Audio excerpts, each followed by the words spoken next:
नमस्कार दोस्तों, स्वागत है आप सभी का इस विश्व भूगोल की सीरीज़ में। हम लोग विश्व भूगोल को कंटिन्यू करते हुए आज चल रहे हैं हमारे अगले चैप्टर की तरफ, जिसका नाम है पठार या फिर प्लेटू।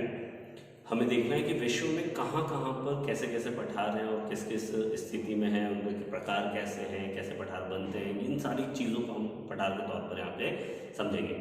लेकिन उससे भी पहले, सबसे पहले, क्योंकि हमारा मेन उद्देश्य है कंपटीशन एग्जाम्स में आने वाले सारे प्रश्नों को कवर करना, तो हमने सबसे पहले इम्पॉर्टेंट तौर पे उन्हीं चीज़ों को यहाँ पर रखा हुआ है जो आपके लिए बहुत ज़्यादा महत्वपूर्ण है, इसलिए प्लीज़ उन पर ध्यान रखिएगा।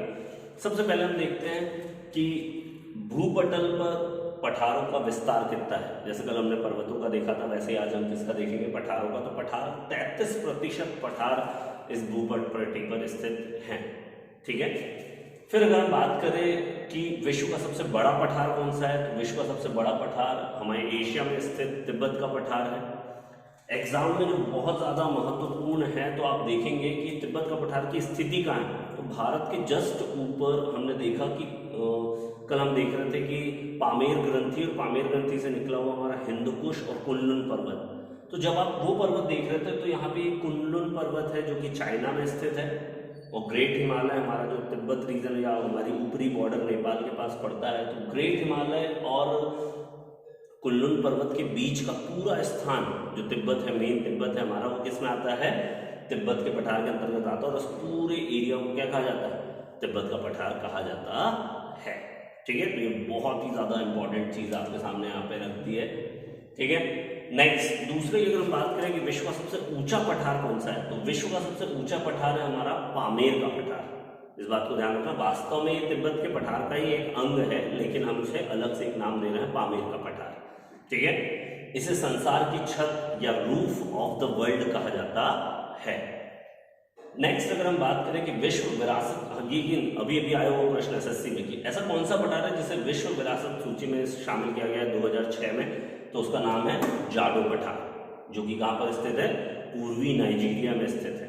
तो प्लीज ये बहुत ही ज्यादा इंपॉर्टेंट फैक्ट है आपके नजरिए से। फिर अगर हम देखें तो और पठारों से बने हुए क्वेश्चंस में भारत का रूर किस पठार को कहा जाता है, तो वो है छोटा नागपुर के पठारों को कहा जाता है, खनिजों की अधिक उपलब्धता के कारण, ठीक है। अगर हम पठारों की परिभाषा की बात करें तो हम देखेंगे कि सपाट है ये, ठीक है। अगर हम बात करें एमपीपीएससी के नजरिए से, मेंस में लिखने के नजरिए से, तो पठार कैसे होता है, ऐसे भूपटल का ऐसा भाग जो कि सपाट शिखर वाला होता है, जिसमें मोल्ड या फोल्ड, मोड़ की संख्या जो है अभाव, बिल्कुल पूर्णतः अभाव पाया जाता है। या इनका विस्तार कैसा होता है, क्षैतिज रूप से विस्तारित होते हैं, ऊर्ध्वाधर रूप से, जैसे पर्वत हमारे ऊर्ध्वाधर रूप से थे, पठार कैसे होते हैं, क्षैतिज रूप से व्यवस्थित या विस्तारित होते हैं। और ऊंचाई, कल भी हमने इस संबंध में चर्चा की थी कि 300 से 700 मीटर की ऊंचाई वाले हमारे क्षेत्र क्या कहलाते हैं, आपके पठार कहलाते हैं, ठीक है। पठारों के सारे महत्वपूर्ण उदाहरणों को, ये प्रश्नों को देखने के बाद हम कोशिश करते हैं पठारों के प्रकारों को समझने की। मैं आप सभी को बता दूं कि अधिकांशतः इस टॉपिक से आपको प्रश्न नहीं मिलेगा, प्रकार बहुत ही कम आते हैं, लेकिन हाँ, कौन सा पठार कहाँ पर है ये आपके लिए थोड़ा महत्वपूर्ण है। या कभी कभी जैसे कि अंतरा पर्वतीय पठार, गिरिपाद पठार या ज्वालामुखी पठार, ऐसे 2-3 प्रश्न आपको यहाँ पर देखने मिलेंगे। तो हम सबसे पहले बात करते हैं अंतरा पर्वतीय पठारों की। तो ऐसे पठार जो दो पर्वतों के मध्य, सीधी सी बात है, एक पर्वत है, दूसरे बात उसकी उच्च भूमि और फिर पर्वत है। तो जब हम देखते हैं कि दो पर्वतों के बीच का एक पठार, ऊंचा स्थल क्या कहलाता है, अंतरा पर्वतीय, दो पर्वतों के मध्य स्थित। तो भारत के, विश्व के अधिकांश पठार इसी श्रेणी में आते हैं। आप देखेंगे तिब्बत का पठार, आप देखेंगे यूकान पठार अलास्का में है, ठीक है, कोलंबिया का पठार, मैक्सिको का पठार। तो ये सारे पठार आप देखेंगे कि कहाँ पर है, अंतरा पर्वतीय पठार की श्रेणी में आते हैं।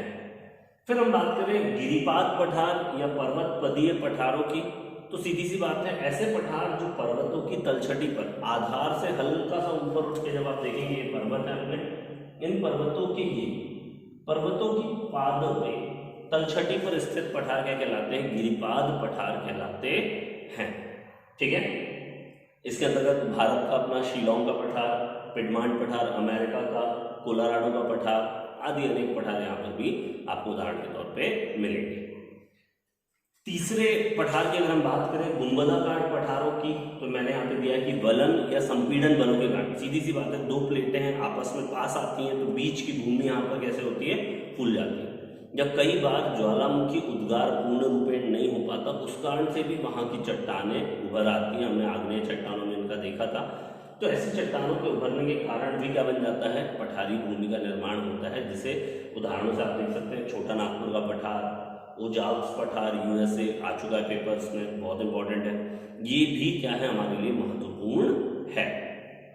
नेक्स्ट अगर बात करें अगले प्रकार की, तो महाद्वीपीय पठार। ये सबसे अच्छे पठारों में से होता है। ऐसा मान सकते हैं आप कि इनकी उत्पत्ति में पर्वतों का बहुत विशेष योगदान नहीं होता है।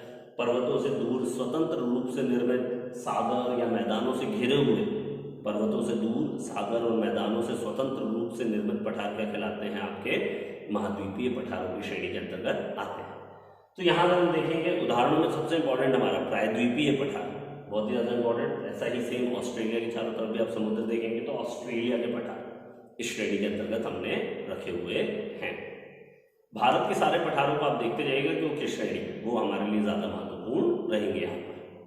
अगली अगर हम बात करें ज्वालामुखी पठारों की, तो ज्वालामुखी पठार हमारे क्या कहलाते हैं, सीधी सी बात है, ज्वालामुखी उद्गार के बाद लावा के प्रवाह से, जो लावा के बहने से उच्च भूमि का निर्माण होता है। और वही चीज का, क्योंकि लावा के अपरदन, चट्टान बनती है, चट्टानों के अपरदन से मिट्टी बनती है, वो उपजाऊ क्षेत्र भी होता है। तो यही हमारे लिए बहुत ही ज्यादा मायने रखता है।